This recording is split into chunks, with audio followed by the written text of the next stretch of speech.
Hello and welcome to 100 Yards of Football, Sports Talk Radio. I am the producer, Jeremiah Long, and with me today is our host, Logan Landers. Hey, Logan, how's it going? Hey, Jeremiah, I'm doing great. How about yourself? I'm doing great, man. This has been some interesting times of going through a lot of crazy ups and downs, especially in the sports world. Oh, for sure. I'm really starting to wonder what's going to happen with these seasons and everything. I know that there may be some interesting gameplay. There may be shorter seasons, long, like different matchups than are expected. I heard they, at least in the some of the NFL stuff, they may be trying to cut out some of the other teams and just do like a truncated season for people who can make it kind of idea. It's wild ideas. It's a mess. All right, look, we've never had anything like this before ever happen. So all the owners and everyone's just scrambling right now. They're in panic mode to just try and save their season. Like MLB, they're supposed to have their season going on right now. The NBA is supposed to have their playoffs. They're supposed to be in the finals right around this time. So there's no telling. NBA announced earlier this week that they're about to start back. Going to Florida. So that's there's a beam of hope somewhere at least. But for MLB and all, there's not much. There's still early talks. They're still not anywhere close. And at least for the NFL, they have a little bit of time left. Right. They have a little bit more leeway, and same with college also. So they have a little bit more time to figure all this out as opposed to other sports. But I mean, all in all, it's still a big mess. Yeah, I think we're always going to look back at 2020 as the season that changed everything. That's it. That's a great tagline, man. Yeah. I'm just hoping that we come out the other end with some improved ways of playing, maybe some better health for the players, for sure. After them, and maybe just come up with some new ideas and new ways to do things. So I'm all about alternative ways of doing things because you got to shake that tree sometimes. Yeah. So this week, we're going to talk about Bo Nix, the quarterback from Auburn. And I'll just tell you, we have a lot of Auburn fans on the show here. They've been watching fervently. They've been asking us to do this video. And we are doing this specifically for you guys out there in the Auburn universe.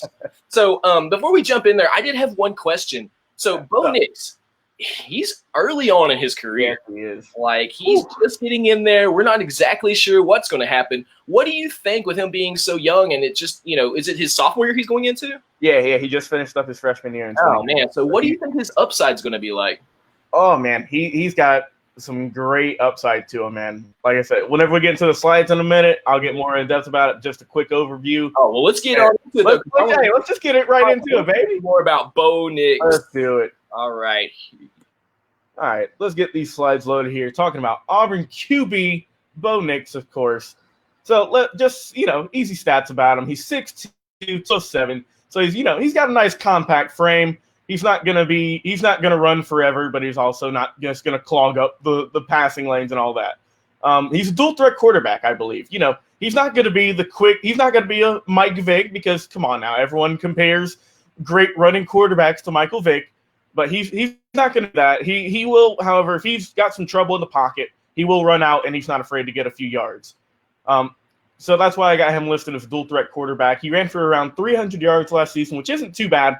But he's not going to, light up any stat sheets with his rushing numbers. He's got some great family knowledge as well. You might not know Jeremiah, but his father, Patrick, used to play at Auburn as well. He was also a quarterback back in the early 90s, I think from 93 to 95, if I'm not mistaken. If I'm wrong, be sure to correct me in the comments there. But yeah, his father played there for a little bit as quarterback, and he did pretty good. So for growing up, I'm sure that Bo learned all these great lessons from his dad, especially being an Auburn Tiger as well. That doesn't help at all, or that doesn't hurt at all. But yeah, that they've had many nights, watching old footage of Patrick and just studying the game in and out. And, I'm sure, since he grew up in that environment with his dad being a former quarterback, that he had a few more, let's just say tools, some ways of studying film and some better probably resources to up his game than some other quarterbacks in the NCAA at the moment. So that's a key for Bo Nix, I believe, that a lot of people, I'm sure, might not have known about. So, happy to let them know. He's highly recruited as well. Man, before he committed to Auburn, he was recruited by, let me just list some names for you. You got Alabama, Florida, Georgia, Tennessee, Ohio State. List goes on and on. He was heavily recruited He was a 4-star QB, but, man, I think he made a great choice being with the Tigers. Also, he's got 23 combined touchdowns this past season. He had 16 in the air. And, like I said, with his dual threat ability, he had 7 on the ground. So, he did a pretty solid job his freshman year, I would say, for sure. On the next slide, we got a little bit more information about the young man. And, being an Auburn Tiger, he's got some SEC experience. I put that on there because a lot of teams, everyone looks at the SEC as the big, the best conference, the best teams, all that, the most competitive.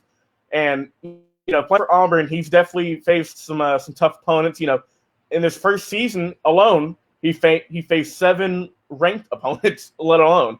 And, they weren't any pushovers by any means. He faced the Alabamas and the Georgias and all that. But, he facing all those teams, especially as a young freshman, that's going to help him in the long run, I believe.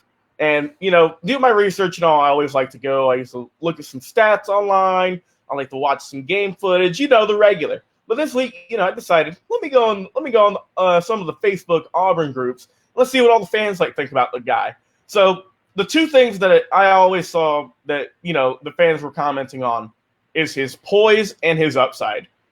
Man, let me tell you, being a young quarterback, especially at Auburn, the people love him there. He is their, he's their new son. But his poise, man. So even though as a freshman going into his sophomore year, man, he showed great leadership his freshman year. He's not now. People are saying he's not the best vocal leader, but that'll come with time, I believe. Being a freshman, I'm sure you're trying to adapt to new ways of life and all. But after he got a season under his belt, I'm sure that now he's got a little bit of experience out the gate, and he's going to be ready to lead Tigers into victory this upcoming season. And his upside is just off the charts, I believe. A lot of people think he's going to be a top pick in a year or two. He just needs to develop a little bit more. But, man, everything is looking great for this quarterback. Threw for around 2,500 yards this past season. And a lot of people think he can crack the 3,000 mark this next season. What do you think, Jeremiah? And I could see it. I could definitely see it. What I really wonder is, given that Auburn has got him now, and they've got quite a nice offense that they've built up, around him. Do you feel like they're going to be real contenders this season? Man, I could definitely see the Tigers, surprising some people and getting a few more wins this season with Nix at the QB position for sure. I think he's personally going to develop this season and get a lot better. He was solid his first season. His completion percentage was, I think, around 45 or 54%. So I think, as a freshman, he's going to get better with age. That's just how it is, usually in the college field. But, yeah, I think for sure that he's going to lead the Tigers for a couple more wins this season. Maybe get them win their bowl game or so. Hey, we'll see. Yeah.